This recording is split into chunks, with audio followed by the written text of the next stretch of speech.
What are we fighting for? What has he brought to the table? All I can see is what he's taken away.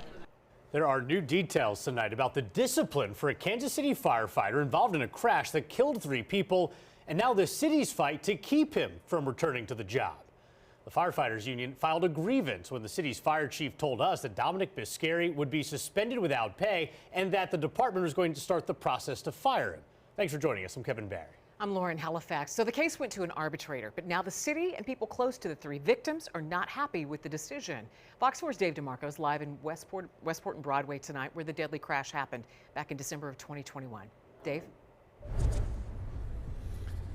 And charging documents at that time accused of involuntary manslaughter, speeding through this red light here with lights and sirens on after being taken off of a call and then causing all of that damage and 3 lives lost. Now, as horrifying as that video was to friends and loved ones, say they were equally disturbed by details in new documents today.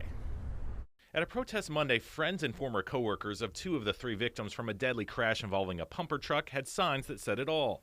But reading details of exactly how Dominic Biscari got his job back today left some speechless. It's worse than I had thought.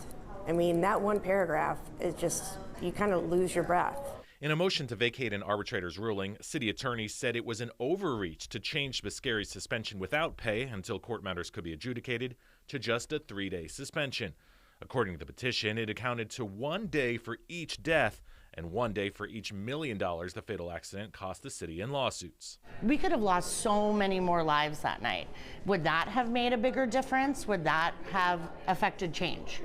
And that is ultimately where my biggest question and frustration is. Biscari entered an Alford plea, not admitting guilt in a plea agreement to 3 counts of involuntary manslaughter, and was given probation last year. While the city says the arbitrator was only supposed to determine whether the suspension without pay was done with due process and just cause, the arbitrator also ruled references to the fatal accident should be removed from Biscari's personnel file. When we were doing the protest on Monday, one of the things that we really wanted was some assurance that he would never drive again. If there's nothing in his record, what's going to make him? The 40 hours of community service was already a slap in the face, and then for them to try to take it back and essentially wipe out that this even happened, that says to me that my friend's life, it's like he never lived, he never mattered. And that is not okay with me. It's like a knife to the heart.